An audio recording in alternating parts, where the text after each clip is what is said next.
Welcome to I dream. Murder కేసులో ఇరుక్కున్న Kannada star hero Darshan life style మొదటి నుంచి వివాదాస్పదమే.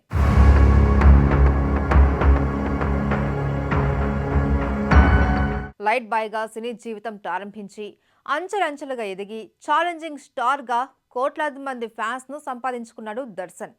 అనేక ఘటనల్లో ఎన్నిసార్లు జైలుకి వెళ్లి వచ్చినా దర్శన్ క్యారెక్టర్లో మాత్రం మార్పు రాలేదు.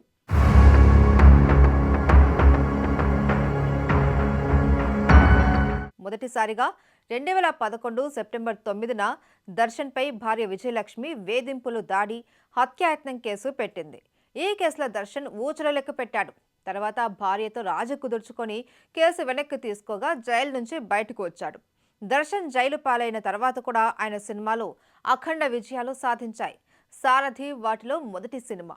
2018లో సెప్టెంబర్ 24న మైసూర్లో దర్శన్ కారు యాక్సిడెంట్కు గురైంది. ఆ కారులో నటుడు దేవరాజ్, దర్శన్ స్నేహితులు ఉన్నారు.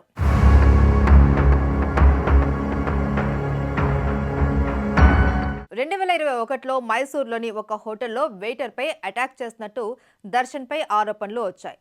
పోలీసుల విచారణ తర్వాత సీసీటీవీ విజువల్స్ తొలగించారని కూడా వార్తలు దుమారం రేపాయి. ఈ కేసులో వెయిటర్కు 50,000 నష్టపరిహారం అందించారు. భరత్ అనే కన్నడ చిత్ర నిర్మాతను 2022లో దర్శన్ బెదిరించాడు అని కేసు నమోదైంది. ప్రాణభయంతో ఆయన పోలీసులకు ఫిర్యాదు చేశాడు.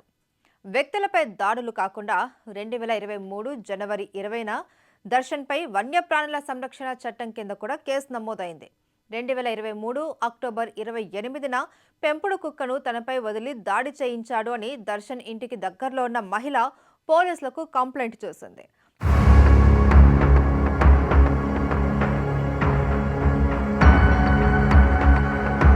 పార్కింగ్ స్థలం విషయంలో తన కేర్ టేకర్తో ఆ మహిళ వాగ్వాదానికి దిగినందుకు దర్శన్ ఈ పని చేశాడు అని తేలింది. అయితే ఆ మహిళకు ఆసుపత్రి ఖర్చులు భరించి గొడవ సద్దుమణిగేలా చేశాడు.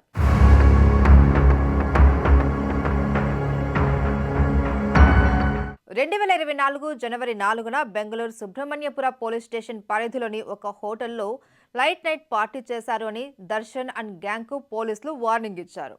ఇలా ఆయన నిజ జీవితంలో ఎన్నో వివాదాలు ఉన్నాయి. గతంలో జైలుకు వెళ్లి వచ్చాక కూడా దర్శన్లో ఎలాంటి మార్పులు రాలేదు అని నెటిజన్లు అంటున్నారు.